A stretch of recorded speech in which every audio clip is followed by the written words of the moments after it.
तेजस्वी की दीदार को उमड़ी भीड़। भागलपुर के नवगछिया स्थित गोपालपुर विधानसभा क्षेत्र के कचहरी मैदान में महागठबंधन की जनसभा उस वक्त अफरा तफरी में बदल गई जब नेता प्रतिपक्ष तेजस्वी यादव के यहां पहुंचते ही भीड़ काबू से बाहर हो गई। समर्थकों ने बैरिकेडिंग तोड़ दी और मंच तक पहुंच गए। भीड़ को नियंत्रित करने में पुलिस को काफी मशक्कत करनी पड़ी और स्थिति संभालने के लिए हल्का बल प्रयोग करना पड़ा। तेजस्वी यादव ने मंच से लोगों को शांत रहने और महागठबंधन प्रत्याशी के पक्ष में मतदान करने की अपील की। भागलपुर पहुंचे पूर्व मुख्यमंत्री रघुवर दास। भागलपुर पहुंचे झारखंड के पूर्व मुख्यमंत्री और भाजपा के वरिष्ठ नेता रघुवर दास ने कहा कि बिहार की जनता ने परिवारवाद, तुष्टीकरण और भ्रष्टाचार की राजनीति को नकार दिया। उन्होंने विश्वास जताया कि पहले चरण में एनडीए को 80 से अधिक सीटों पर जीत मिलेगी। दास ने कहा कि प्रधानमंत्री नरेंद्र मोदी और मुख्यमंत्री नीतीश कुमार के नेतृत्व में विकास की राजनीति को जनता का पूरा समर्थन मिल रहा है।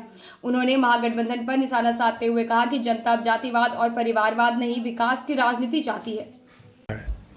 कि जो बिहार में इंडिया गठबंधन है, इस स्वार्थ और अवसरवादित्व का गठबंधन है। दूसरी तरफ एनडीए गठबंधन है जो स्वाभाविक गठबंधन है। और एनडीए गठबंधन बिहार को समृद्धशाली और बिहार को स्वावलंबी बिहार बनाने के लिए अनवरत काम कर रहे हैं कि बिहार हमारा समृद्धशाली हो और बिहार लोकतंत्र की जननी है। और फर्स्ट फेज में जो बिहार की जनता ने 64% से भी ज़्यादा आज़ादी के बाद पहली बार बिहार में इतना बड़ा जनादेश यह भी सिद्ध करता है कि बिहार में लोकतंत्र कितना मजबूत है। वंदे मातरम के 115वें वर्ष पर मानवाधिकार संगठन ने लिया सशक्त भारत निर्माण का संकल्प। शरण्य राष्ट्रीय मानवाधिकार भारत के बैनर तले आज मणिपुर प्रधान कार्यालय में राष्ट्रीय गीत वंदे मातरम की 150वीं वर्षगांठ पर भव्य कार्यक्रम आयोजित किया गया। इस अवसर पर मुख्य अतिथि भागलपुर महापौर डॉक्टर वसुंधरा लाल, राष्ट्रीय अध्यक्ष डॉक्टर ईशांत सिन्हा, भाजपा प्रवासी प्रचारक मुन्नी झा, भाजपा नेत्री श्वेता सुमन समेत कई गणमान्य उपस्थित रहे। सभी अतिथियों ने राष्ट्रगान के भावार्थ को आत्मसात करते हुए सशक्त और समृद्ध भारत के निर्माण में समर्पित योगदान का संकल्प लिया। अब बहुत ही सम्मानजनक अपने देश हित के प्रति उन्होंने लिखा। बहुत कुछ बोलता है। जब लोगों ने समझा इस गीत के अर्थ को, तब 1872 से चलते चलते 1950 में इसे राष्ट्रीय गीत घोषित किया गया।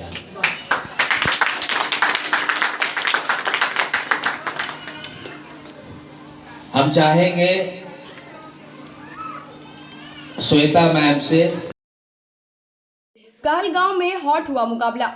भागलपुर के कहलगांव विधानसभा क्षेत्र में इस बार का चुनावी माहौल गर्म हो गया है। भाजपा से टिकट कटने के बाद मौजूदा विधायक पवन यादव ने निर्दलीय उम्मीदवार के रूप में मैदान में उतरकर जोरदार रोड शो किया। सड़कों पर उमड़ी भारी भीड़ के बीच उन्होंने कहा कि वे किसान के बेटे हैं और क्षेत्र के विकास कार्यों को जारी रखेंगे। जनता के आग्रह पर चुनाव लड़ने का फैसला लेने वाले यादव ने कहा कि कहलगांव की जनता ही उनकी असली ताकत है। काम बाकी है 2025 में आप कीजिएगा, जो आपके दिल में रह गया है काम जो करना आपको जरूरी है। देखिए, हमने आपको पहले बता दिया, यहाँ के लोगों को पलायन नहीं होने देंगे। और जहां तक किसान के परिवार के खेत में गौराडी में 82 किलोमीटर नहर बनवाने का काम किए हैं, पूरे कहलगांव विधानसभा के साथ भागलपुर जिला के तमाम किसानों के खेतों में नहर के माध्यम से पानी पहुंचवाने का काम करेंगे। यहाँ के युवा भाई युवा बहन को बाहर पढ़ाई के लिए नहीं जाना। नाथनगर में एनडीए प्रत्याशी मिथुन यादव के जनसंपर्क में उमड़ा जनसैलाब। भागलपुर जिले के नाथनगर विधानसभा क्षेत्र में एनडीए प्रत्याशी मिथुन यादव ने आज मथुरापुर, हरिदासपुर, राघोपुर, मोहद्दीपुर और शाहपुर सहित कई गांवों में जनसंपर्क किया। उन्होंने केंद्र व राज्य सरकार की विकास योजनाओं को गिनाते हुए जनता से समर्थन मांगा। लोगों ने उत्साहपूर्वक मिथुन यादव का स्वागत किया और कहा कि इस बार नाथनगर से एनडीए प्रत्याशी को भारी मतों से जीत दिलाई जाएगी। क्षेत्र में चुनावी माहौल चरम पर है और जनता में एनडीए के प्रति इस पर समर्थन देखा जा रहा है। खाली टाइम में ताश वगैरह चल रहा है। क्या कर बैठा है? इलेक्शन में 11 तारीख को वोट दीजिएगा। क्या उम्मीद लग रहा है? और पहले के जो विधायक थे उन्होंने काम किया कि नहीं? कुछ नहीं, कोई काम नहीं किया। कुछ नहीं। जीतने के बाद वापस आए भी नहीं कभी मिलने के लिए। कभी नहीं। किस हालात में हमारी हाँ। जनता है हाँ। वो देखने के लिए मिली। बाढ़ में भी नहीं आया। अब फिर इलेक्शन आ गया है, फिर दो प्रत्याशी हैं। अब कैसे देगा उसको? नहीं अब तो नहीं, अब राजद ने ये टिकट बदल दिया है, राजद ने टिकट दे दिया जेठ हसन को। और यहाँ से एक प्रत्याशी और हैं रामविलास। भागलपुर में निकली अनोखी वोटिंग रैली। भागलपुर में विधानसभा चुनाव को लेकर मतदाताओं में जागरूकता फैलाने के उद्देश्य से जीवन जागृति समिति की ओर से शनिवार को एक अनोखी वोटिंग रैली निकाली गई। घंटाघर से मनाली चौक तक निकली इस रैली का मुख्य आकर्षण 15 फीट ऊंची ईवीएम मशीन रही, जिसमें लोगों का ध्यान अपनी ओर खींच लिया।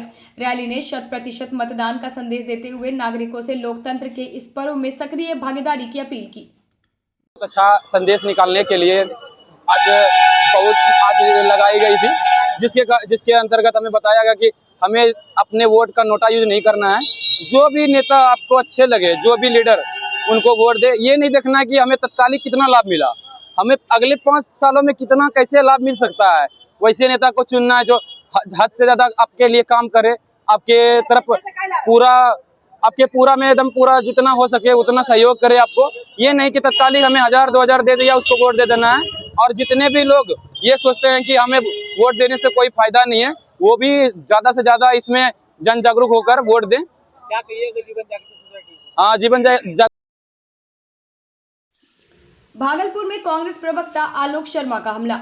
भागलपुर में आयोजित विशेष संवाददाता सम्मेलन में कांग्रेस प्रवक्ता आलोक शर्मा ने एनडीए सरकार पर तीखा हमला बोला। उन्होंने प्रधानमंत्री नरेंद्र मोदी और शीर्ष नेतृत्व पर गंभीर आरोप लगाते हुए कहा कि एनडीए सरकार पूरी तरह फेल साबित हुई है। शर्मा ने दावा किया कि इस बार बिहार में महागठबंधन भारी बहुमत से सरकार बनाएगा। उन्होंने सरकार की योजनाओं को चुनावी स्टंट बताते हुए कहा कि जनता अब झूठे वादे में नहीं फंसेगी।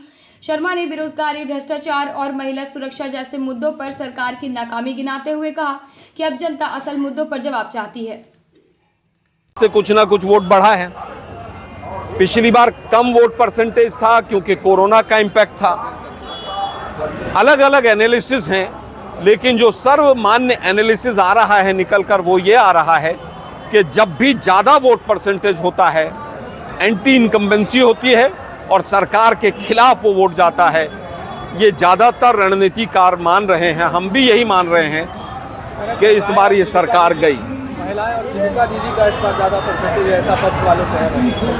देखिए, वो अपने पक्ष की बात करेंगे, लेकिन अगर आपने 20 साल महिलाओं के लिए बहुत अच्छा काम किया था तो 10-10 हज़ार रुपए की रिश्वत देने की आपको क्यों जरूरत पड़ी?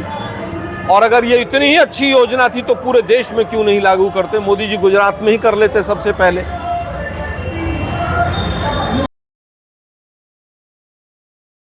भागलपुर में 2 ऑटो में भीषण टक्कर। भागलपुर जिले के कसरैली थाना क्षेत्र के तमोनीर मोड़ के पास शनिवार को 2 ऑटो की आमने सामने जोरदार टक्कर हो गई। हादसे में नया चक निवासी सुमित्रा देवी की मौत हो गई, जबकि कई यात्री घायल हो गए। घटना की सूचना मिलते ही पुलिस मौके पर पहुंची और घायलों को अस्पताल भेजा गया। दोनों ऑटो को जब्त कर पुलिस मामले की जांच में जुट गई है। अल्लाह का माया चलिए हमरा माँ कबर कर लगा तब हम चारों हमरा बेटा हमरा आप क्या काम कहाँ किस थाना में काम? हमर 2-3 जगह माया दी बंद काम सजौर थाना में चौकीदारी है आप?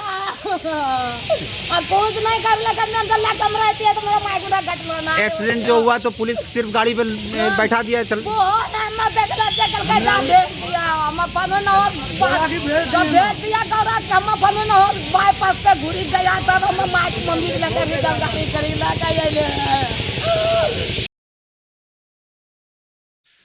भागलपुर में युवक की संदिग्ध मौत। भागलपुर के अलीगंज इलाके में उस समय हड़कंप मच गया जब 33 वर्षीय अमन कुमार उर्फ बादल मलिक का शव फंदे से लटका मिला। मृतक पिछले 3 साल से अंशु देवी के साथ लिव इन रिलेशनशिप में रह रहा था। परिजनों ने इसे हत्या बताया है, जबकि पत्नी का दावा है कि अमन ने आत्महत्या की है। शव पर मिले चोट के निशान ने मामले को और संदिग्ध बना दिया। पुलिस ने शव को पोस्टमार्टम के लिए भेजकर जाँच शुरू कर दी है। इसके अलावा हम कुछ नहीं बोलेंगे।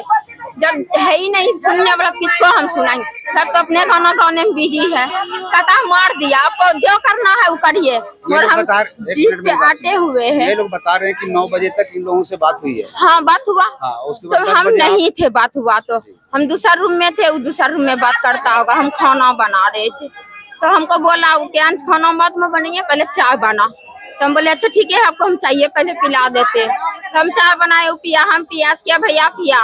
उसके बाद हम खाना बनाए, तो बोला सिर्फ चावल बनाना। तो बोले कोई बात नहीं, चावल बनाएंगे, देखिए रूम में है चावल। तो बोला हाँ है भैया, लाया। बोले ला के दीजिए, हम बनाएंगे। बना लिए। बोलिए। हाँ बोलिए। तो हम बना दिए, तो बोला कि अच्छा कोई बात नहीं, खाना निकाल दो के भैया। तो वही रूम लेके जाइए ना भैया, खा लेगा। जब इतना एकदम शांत संतुलन में थे वो, तो ये कदम कैसे उठा लिया? अब हमको क्या पता कैसे उठा लिया, जो हमको मालूम रहता। हाँ, लव मैरिज किए थे। कितना साल पहले? 4 साल पहले। तो दोस्ती था 7 साल से पहले से भी ऊपर था। आपके परिवार का भाई जो है, भाई 2 भाई है, वो लोग विरोध में था? नहीं था।